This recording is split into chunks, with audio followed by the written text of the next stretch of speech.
Welcome in to the Pharmacist and the Photog Games, Grooves, and Grub. I am the Pharmacist, Dion Spencer, alongside the Photog, Steve Moss. And we are here to once again talk about sports, music, and food and beverage, and whatever else we get sidetracked with. So we'll just go ahead and follow the MO. We'll jump right in. And mercifully, the plug was pulled on the University of Kentucky's football campaign on Saturday. And there's a heartbeat, but that's about it. I don't know.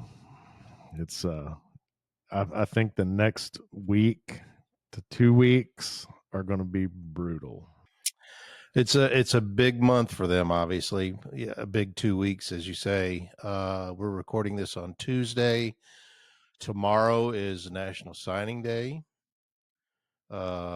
Mark Stoops will have a press conference on Wednesday, tomorrow, to talk about the guys that he's signing, guys that he lost just since Saturday when Kentucky lost to Louisville. So there's a potential of some staff changes. I know already there's one report out there that Nebraska is going to take their wide receivers coach, but we don't have anything confirmed from UK on that. So, but we do know that the highest rated running back commit in University of Kentucky football history is not coming. He's going running back out of Cleveland, and he's going to Marquise Davis. He's going to go to Missouri, which makes it even worse, going to a conference rival. That's right. And you knew, some of these guys probably would change their mind because of just how the season unfolded, uncertainty with whether Stoops is going to be here, uncertainty whether or not Bush Hamden's going to be here, the offensive coordinator, just uncertainty about whether or not, there's going to be a new offensive line coach. There's just so many question marks right now. One thing we know for sure is after the loss on Saturday, Stoops was very adamant. And I think I'm paraphrasing, but he said, my butt will be in the office first thing Sunday morning. And I heard Vince Marrow, the tight ends coach, recruiting coordinator, on another call-in show today. And he basically said, we met from early in the morning Sunday until late at night Sunday. There's just so many moving parts right now. Which players are coming back? Which players are leaving? Which players are going to ask to leave? How do you work out the NIL stuff?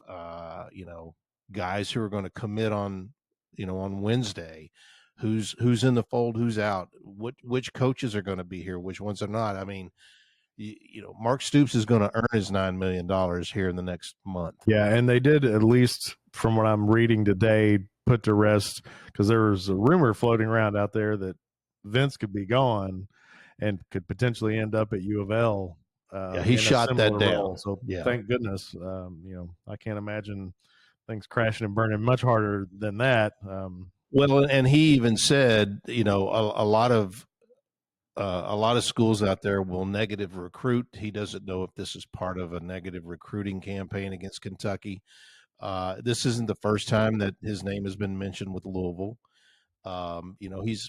He's flirted with a couple of jobs, but I think as long as Mark Stoops is in place, I don't think Vince Marrow is going anywhere. Vince has got a pretty sweet gig. I mean, he's one of the highest. Yeah, he's one of the highest paid tight end coaches who does not call any plays either offensively or defensively. So he's got a pretty good gig at Kentucky. So the guy has brought some talent to Kentucky, no doubt. So I feel like we definitely want to keep him. There have been some people out there in the Twitterverse who they want to compare the last 5 or 6 years of Mark Stoops to Joker Phillips, and there's just no comparison. Right.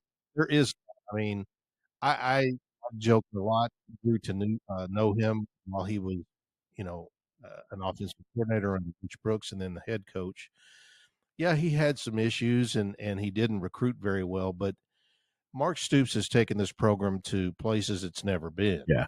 Well, and I don't want to be old man shaking my fist at the cloud, but a lot of people who complain about and make that comparison, their UK football experience maybe started with Joker Phillips or thereabouts, as opposed to people like us who've been watching John for Ray. 40 plus years, and so we know that the fact Mark Stoops has taken this team to, what was 8 straight bowl games, that's rarefied air for Kentucky. So I'm not saying we should sit back now and just be satisfied, but we also, as we've said multiple times, we feel like Stoops deserves the opportunity to fix this. Clean up his own mess. He's earned that right, in my opinion.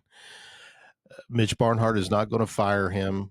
A, he owes him too much money. B, if we know anything about Mitch at all, he is all about continuity. I can remember when Rich Brooks was having some issues one season. Mitch called a press conference in the middle of the year and goes, he said, "Look, I am not firing this guy," and it paid off. Yeah. It wasn't soon thereafter that Rich had him in multiple bowl games. And Mark Stoops deserves a right to clean up his own mess. However, I will ask Mark, are you all in now?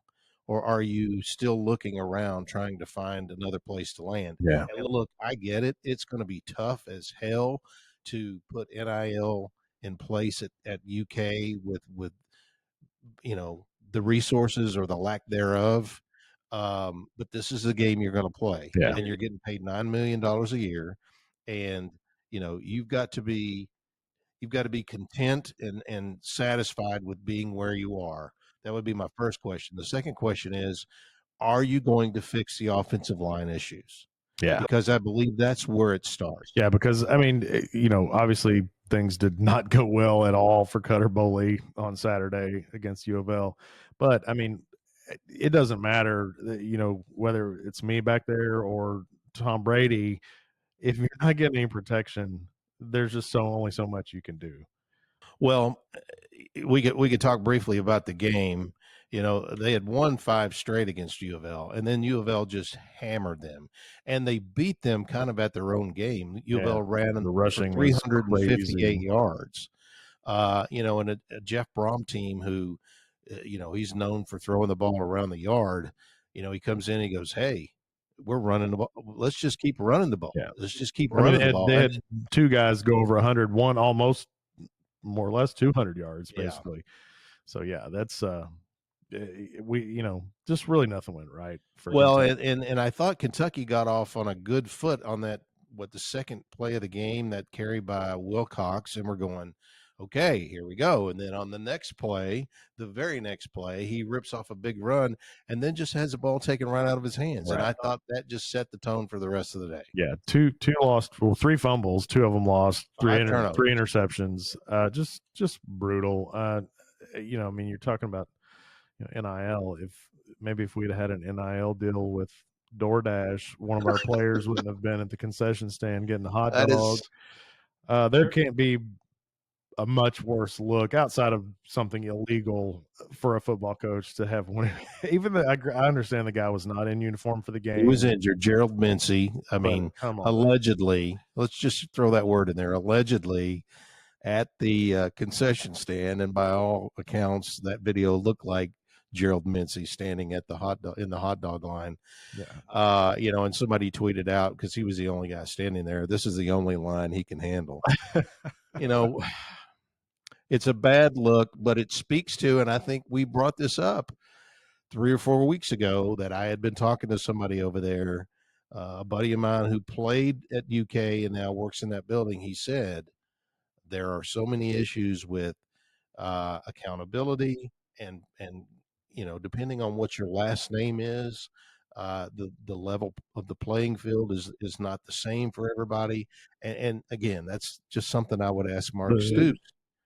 Are you going to hold these dudes accountable? Is everybody going to be playing at a certain level that is expected of a Power 5 school like Kentucky in the Southeastern Conference? Yeah, I mean, the lunch pail mentality that seemed to be present with Stoops' first 6-7 years does not seem to be there. And you can point fingers and say, and probably rightfully so, that a lot of it does boil down to it coincides with NIL, which makes sense. But yeah, well, and the offensive line has not been it's been in a steady decline since John Schlarman passed away.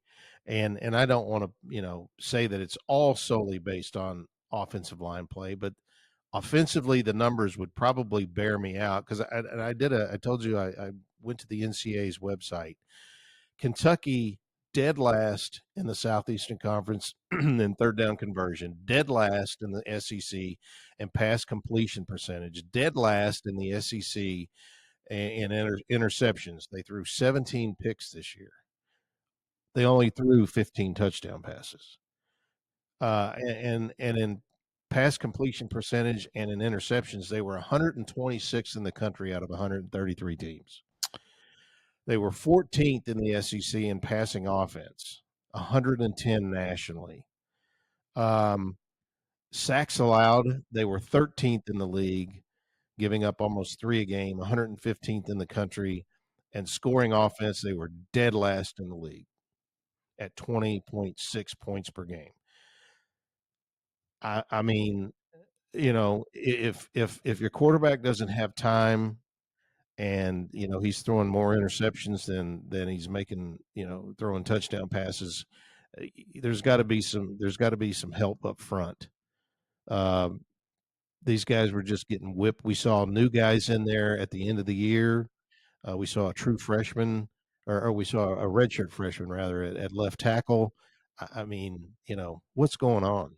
Yeah, I mean we can beat this dead horse. Yeah. It's just so disappointing after, again, I bought in the summertime hype that, we had we did have a great defense, but I do think at the end, the defense they kind of just checked out because they're like, look, we're doing We're on the everything we field can a lot. do and nobody's putting any points on the board. So, and somebody asked me today, because I read those numbers off to a buddy of mine, and he was like, then how did we win 4 games? Right. Kentucky ranked 3rd in the country in red zone defense. That's how. Yeah. I mean, they bent, but they didn't break. That's the thing is, this team, I feel like had, we saw it with beating Ole Miss and with how close they played against Georgia and even Tennessee for the most part. They had the ability there, but somewhere along the way, they just got off the rails and couldn't seem to quite get it back. So I don't know. I mean, we can build on the fact that uniswag.com gave us the number 6 best uniform last week with the all black. Although our numbers wearing that all black combination they're pretty lousy. I mean, they were dressed in black for their own funeral. Yeah, I think that's right. Who's your MVP? Because I have a point to make. Oh man, that's tough. I mean, I would have a really hard time. I'd honestly, without really thinking about it, I can't come up with. I'm going to go with our kicker. Yeah, Rayner. I can go with that. He was number 1 in the league in kicking, and it just speaks to just how overall, how bad it was this year. So that's just tough. There's got to be some wholesale changes, or Mark Stoops is going to have to. And I mentioned this too a couple of weeks ago. He's been very good, Mark Stoops, at just kind of being very introspective. Yeah. He's not afraid to take a 40,000 foot look at his own program. So I'm hoping that when he says, my butt's going to be in the office on Sunday and we're going to figure this out, I hope for his sake and for UK fans that he does, because next year could be just as bad. Yeah.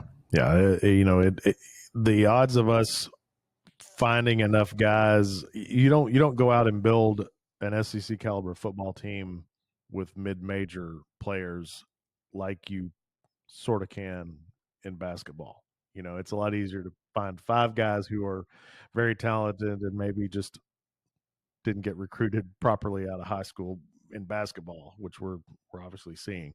But yeah, it's things definitely need to change. Otherwise, I think the roar is going to be too loud on Barnhart. We can't have another season like this. Well, and I don't know, Stoops came out after the game and said he wants continuity. So to me, that means like Bush Hamden's going to be here. Yeah. And I'm not because he's had 5 different offensive coordinators over the last 6 seasons. and I'm not so sure He's had that's the wrong thing either. I just right I feel like given what Bush Hamden had to work with, maybe 5 that's offensive line coaches since 2020, I think. yeah, brutal. Any way you look at it. All right, we'll just keep an eye on what happens with recruiting and that kind of thing and coaching shakeups over the next few weeks. And instead, we'll talk about basketball and the Cats on Friday night. Had another, I guess, unworthy opponent in Georgia State. We didn't shoot the ball particularly well in the game. I mean, we were well, I'll preface that. We didn't shoot the ball as well from 3-point range. I was We were going to say we shot 80% from from 2-point 2-point. range, which I don't think I've ever that has to be if that's not a record, that's got to be close. And I didn't look to see what UK's all-time 2-point shooting percentage record was, but that's got to be up there. I mean, 33 for 41 on 2-pointers. Now, granted, a lot of those were dunks and layups, but still, got to put them in the basket. And so they didn't get off quite as many threes as Pope would like. But they even at that, you still win the game by 30 points basically. They put 7 guys in double figures. Yeah, I did see. I did not watch the game. I was shooting high school football playoffs, but I did see that they had that many guys in double figures, and that they shot it so well from 2-point range. They're number 1 in the country in scoring. Yeah, at 97 points a game. They're number 2 in scoring margin, number 1 in defensive rebounds, and number 3 overall rebounding. Those numbers actually surprised me. I mean, I NCAA. realized most of our games we've out rebounded our opponents, but it didn't seem like we were doing anything extraordinary. But Well, we'll see. pretty We'll solid. see what happens. We're recording this on Tuesday. They actually play Clemson Tuesday night in the SEC-ACC Challenge there at Little John Coliseum. So it'll be a good test for them early. Yeah, first true road game, obviously. Say that about Duke, but Yeah. yeah, this is a true road game in a hostile environment. So Yeah, and I was just kind of outside of just knowing that Clemson had lost one game to Boise State a week or so ago, I didn't know a whole lot about their team. But the things that struck me, they do rank 28th in the country in scoring defense. They've held 3 of their last 4 opponents to under 60 points, basically. Who knows if they'll be able to do that? I mean, Kentucky's got a lot of weapons. But the one thing that really struck me about Clemson's lineup is they do not have a single freshman or sophomore on their lineup. Okay. They're all junior, senior, and grad students. So so obviously you talk about the fact that maybe Kentucky's experience, even though they hadn't played together, these guys all have a lot of games under their belt. Is that why they beat Duke? Most likely. But I think in that regard, Clemson's going to be able to match them in experience.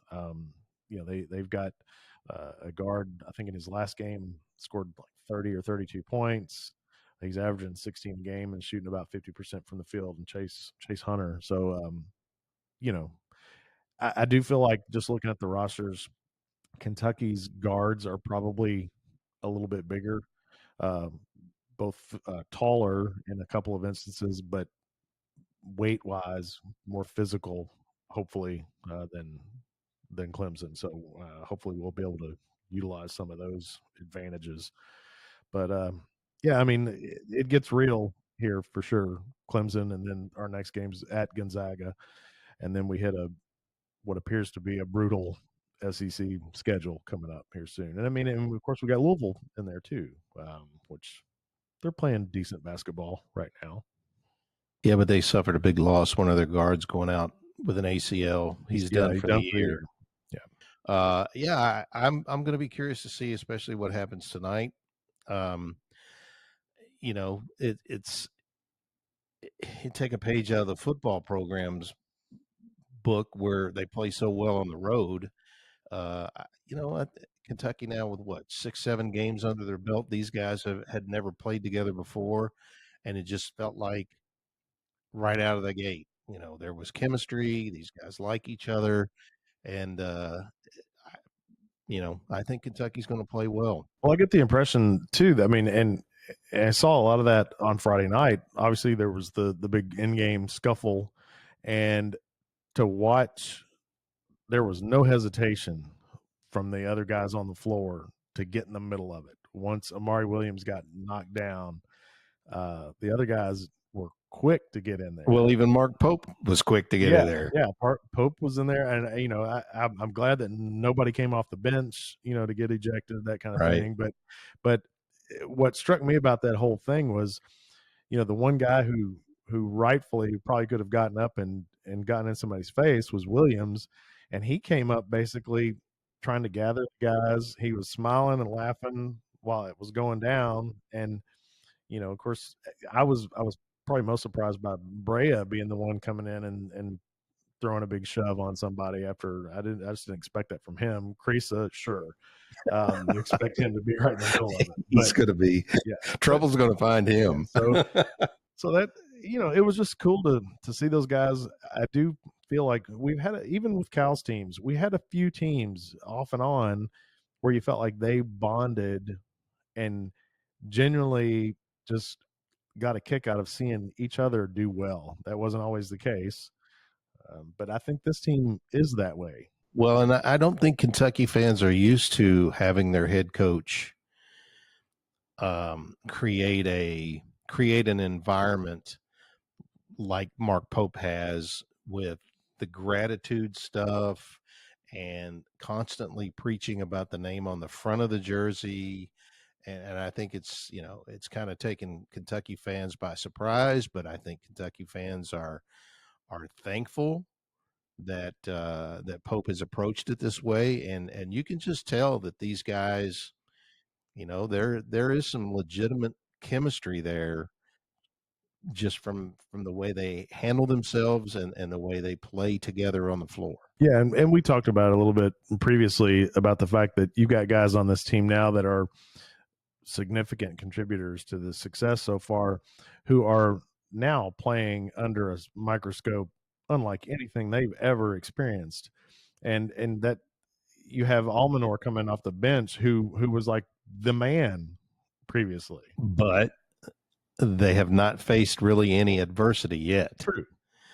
And the scrutiny that comes with wearing that name on the front of the jersey when there is adversity. Yeah.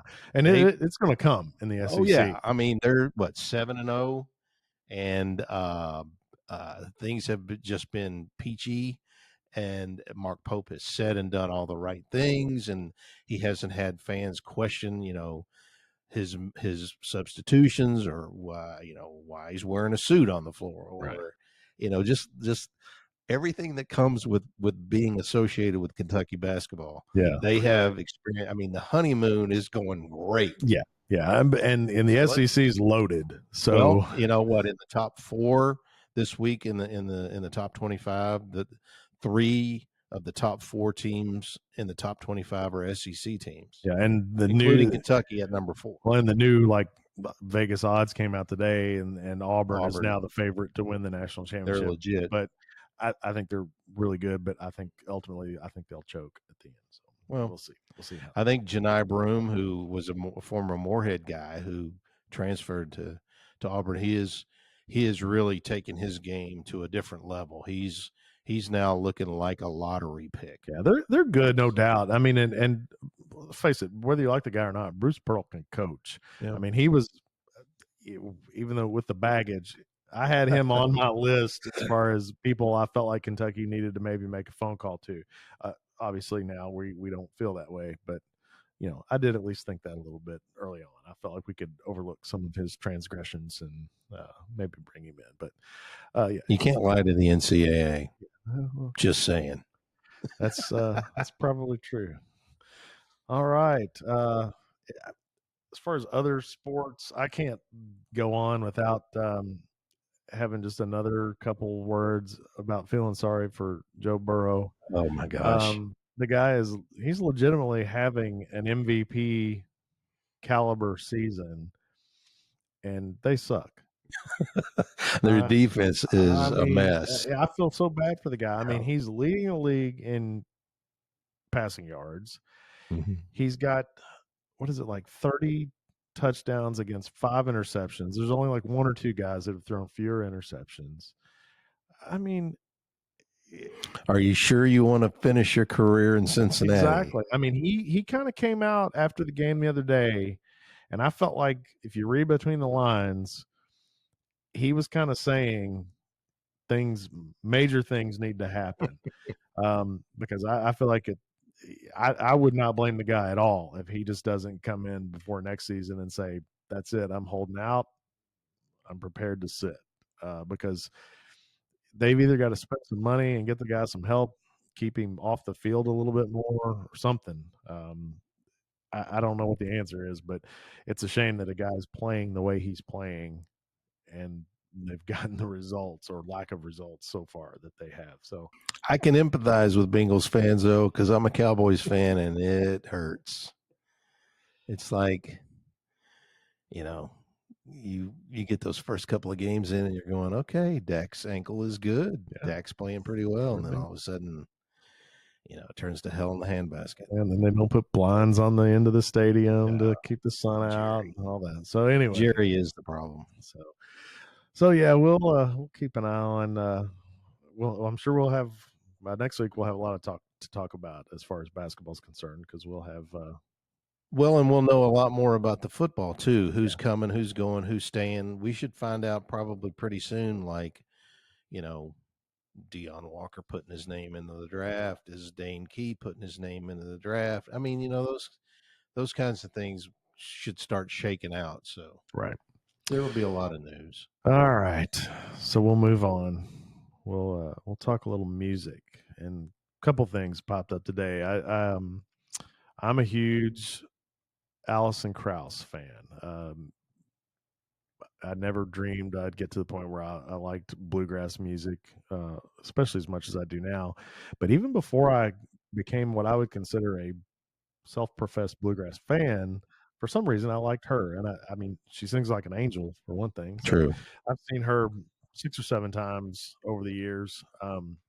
But she announced today the start of a world tour with her old band Union Station and the best dobro player on the planet and Jerry Douglas, and they're going to start it at the Palace in Louisville in April. They're going to do a 2-night, a Thursday and a Friday night in April, and she loves the Palace. Union Station, they recorded the "Oh Brother Where Art Thou" album there, the live album. She opened her tour, her first tour, with Robert Plant there back in 2008, I think it was. And they may have opened their most recent tour there too. I know they played there, but I don't remember if they opened it there. But anyway, Alison Krauss loves the Palace. She's just What's not to love about the Palace? Yeah, the Palace. That place is incredible. It's amazing. But if you are even a fringe fan of incredible musicians and vocalists, I would highly encourage you to look into that show. It's gonna be a good one. So I'll be online tomorrow, hopefully getting some pre-sale tickets on that. The other big tour announcement that came out this week is AC/DC going back out on tour. Very timely in that they have named this the Power Up Tour, which is in honor of their album from 2020. These guys, the tour that they forgot to go out and support an album with. I mean, the closest they're going to come to us, which I don't think I would spend the money anyway at this point, is they're coming to Nashville. They're going to play Nissan. This is a stadium tour. Oh, wow. They're not coming to play Rupp, but they're going to play Nissan Stadium in Nashville, and they'll sell a bunch of tickets. They will. There's no doubt.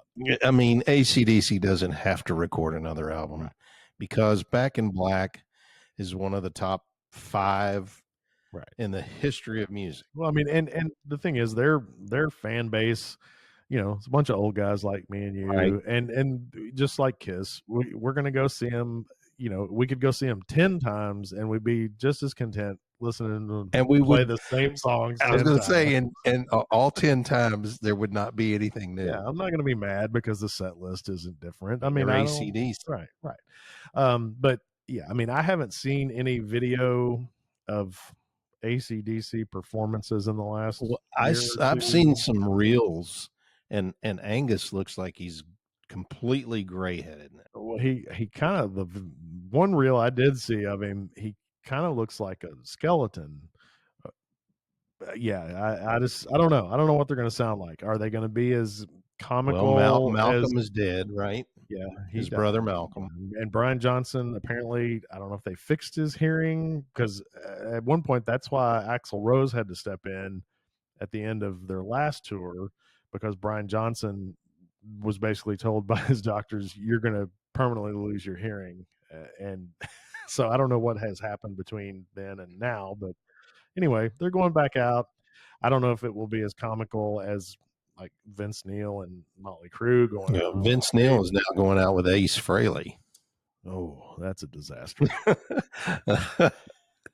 That's like the chicken in or the fox in the hen house. Yeah, I just finished listening to that Motley Crue The Dirt audiobook, and yeah, it's just Vince Neil's he's a piece of work for sure. And So is the Ace. thing is, Vince, there are a lot of, you look at somebody like Mick Jagger with the Stones, and he still goes out and puts on a great show in his 80s, but that's because he's continuously performed. Works out. And your voice is no different than any other part of your body. You gotta keep using it or you're gonna lose it. And I think that's the problem with Vince. That's why when some of these videos that have been circulating over the last couple of years, it's just he likes comical. to eat. Yeah, I mean, like all of us. Take me down to well, that was Axl, I think, was Take Me Down to Paradise City, where they did the parody of Take Me Down to Cupcake City. But Vince is kind of in that same mode. He looks like the guy who ate Vince Neil now instead of just the old Vince Neil. Wow. The other thing I saw this week, just in the last day or two, that musically that kind of surprised me was Elton John saying that he has lost, at least right now, has almost no vision. That's sad. Yeah, and so it's not been a good month or so for Elton John, because he was the primary lyricist and musician behind a Broadway musical about the life of Tammy Faye Baker, and on Broadway they do what they call previews before they do the actual like opening date.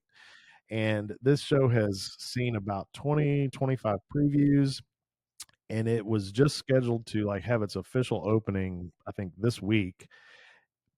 But before it could even have its official opening, they announced that like December the 10th, which today's the 4th, they announced that either December 9th or 10th was going to be the closing date of the Tammy Faye Baker musical. And it opened and closed pretty quickly. They were going to lose, the people who fronted this show are going to lose $25 million. So anyway, Elton was behind the music on that. So it's kind of sad. And I'm glad I went to see him on that farewell tour, the Goodbye Yellow Brick Road tour. I didn't see the farewell tour, but like we talked about previously, I did see him many, many years ago. Just phenomenal showman. And based on what I was reading, there's the potential there. He had like some sort of infection or something in his eyes, but they feel like he could get some vision back.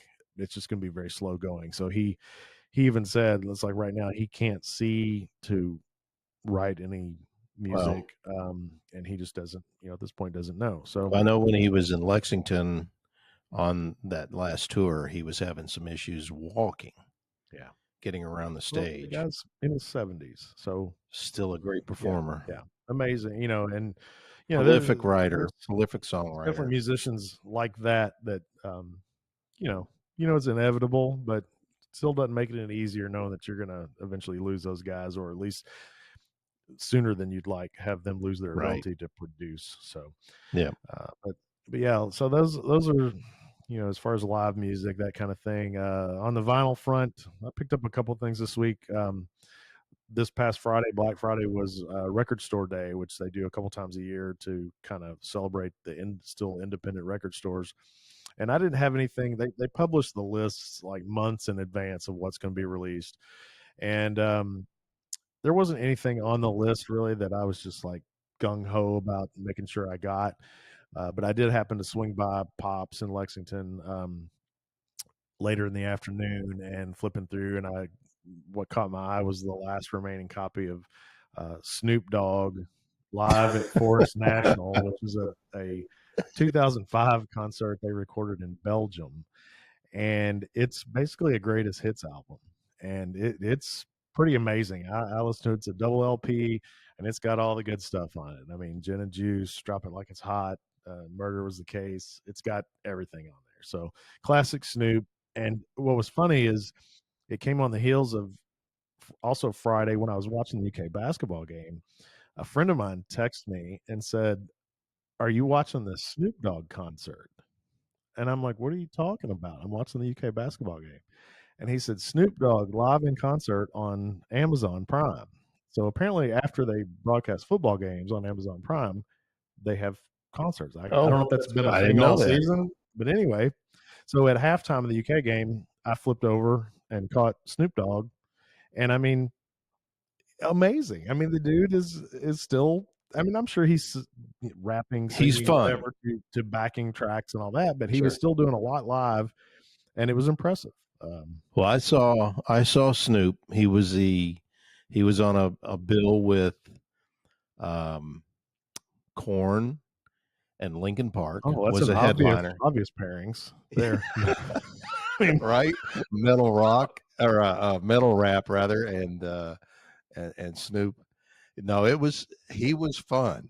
He came out. This was at Riverbend in Cincinnati. He came out wearing a Barry Larkin jersey, uh, in a huge doghouse with nothing but smoke coming out of it. yeah. I mean, well, And I don't think it was pyrotechnics. yeah, No, it was fun. It was a lot of fun. It was a good show. yeah, I believe that. I mean, his concert they broadcast on Amazon. I mean, granted, I understand it's a cable Sure. television option, so there he was not censored. Um, he had he had stripper poles on either side of the stage with scantily clad dancers doing their thing, and Snoop was doing his thing. So it was a lot of fun. I mean, I debated whether or not I wanted to turn back to the UK basketball game. I did, but That's still, yeah, funny. Snoop was good. Yeah. So yeah, I picked up a couple other vinyls this week, but just Charlie Crockett's new one. Was lucky enough to find. I'm a huge jazz fan, and one of my favorite artists is Ahmad Jamal, and so Pops dropped one that I hadn't seen before, so I made sure I got over there and grabbed that from them. So they're always good to squeeze some money out of me every week.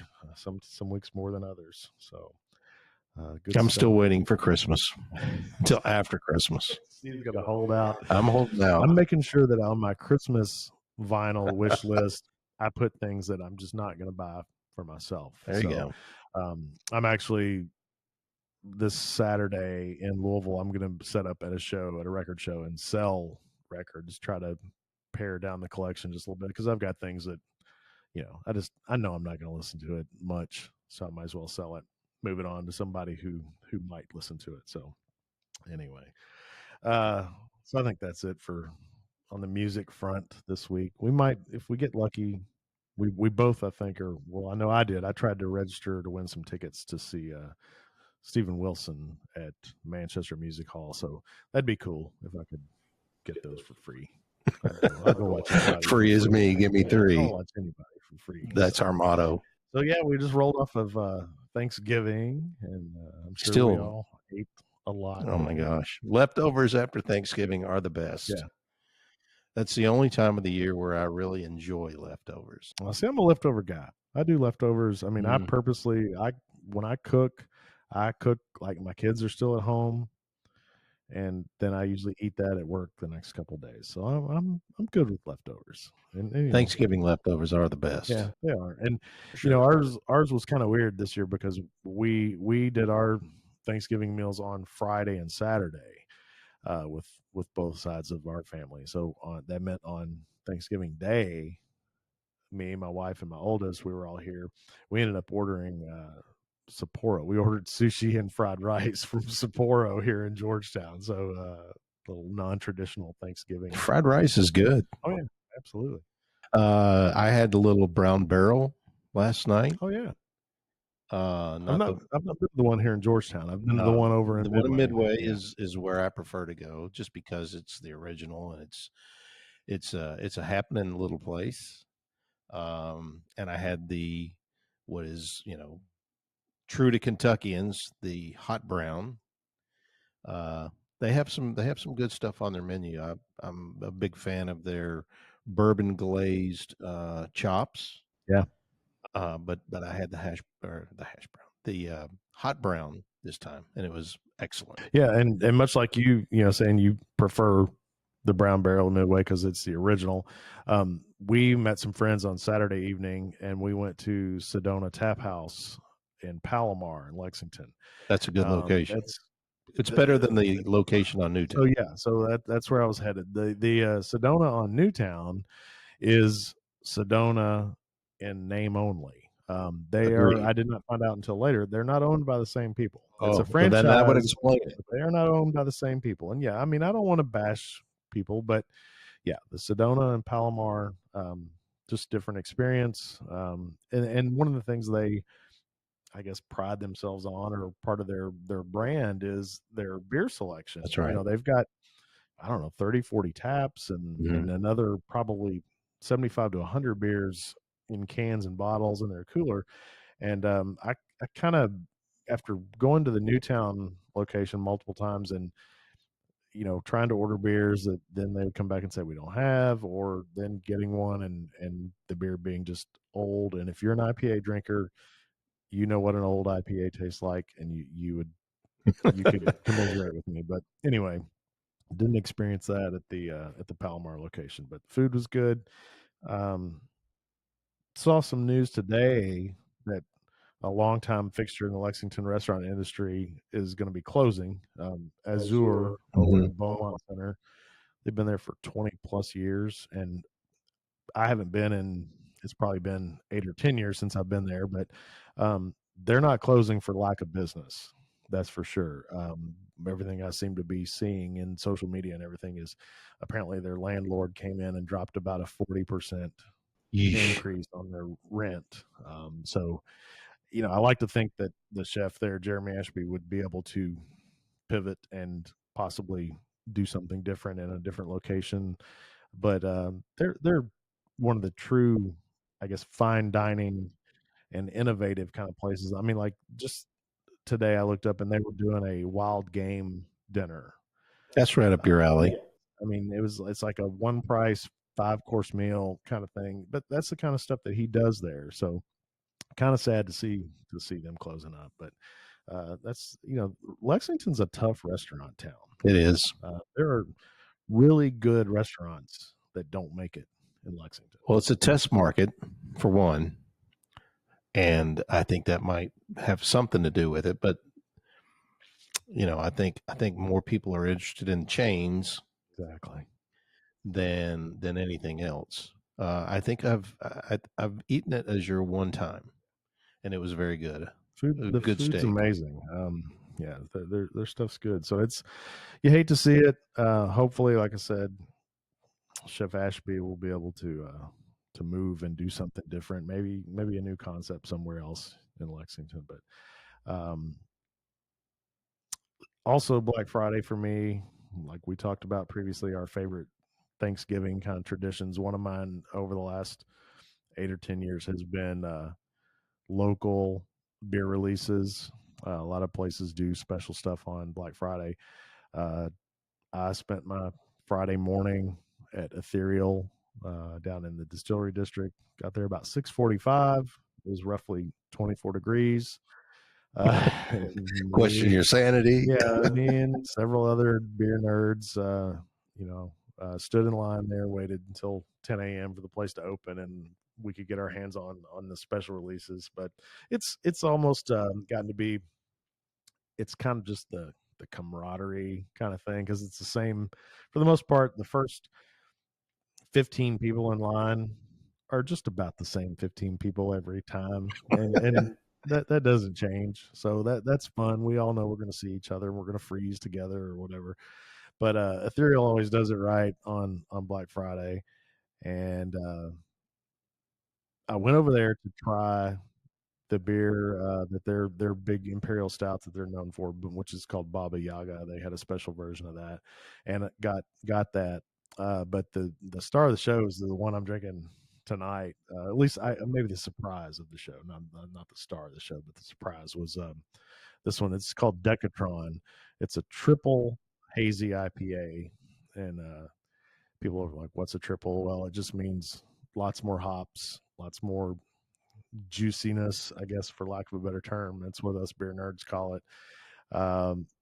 Their description, which I like on the side of the can, says gargantuan hazy IPA, brewed with Citra Cryo and Nelson Sauvin hops. Citra Cryo is they basically take the hop pellets that they use in the brewing, but the cryo versions, they basically condense them down and concentrate them. So you get even more bang. You get more citrusy flavors. You get more lupulin, which is the bitterness kind of component of things. But this one, they nailed this one. It's 10% alcohol, but it's very smooth. But it's not just bitter. A lot of people have the misconception that hoppy beers, IPAs, are bitter. And this one, That's been my experience. yeah, this one is what I tell people about hazies, especially if they're done well, they're juicy almost. It's like fruit juice as opposed to. I mean, it looks like orange juice. Yeah, it looks like the breakfast bar at the local Marriott. But yeah, that's but it's good stuff. They nailed it once again. Great event as always. They run it, and they had these really cool anniversary glasses, which has some of their logos, on the sides. But there's still, other stuff in town. Still got West Six with their anniversary beers. I didn't find out for sure today if Country Boy still has any of the double barrel shotgun wedding, but that's also another good one to get out there and get. So yeah, lots of good beers, and I'll probably go back and get more of this one tomorrow if it's still available. 20 a can. 20 a 4-pack. 20 a 4-pack. So you gotta look at the economics here, and we had this discussion. 16-ounce can, $5 a piece. If you go to even Applebee's, you're going to pay $5 for a Bud Light. You're right.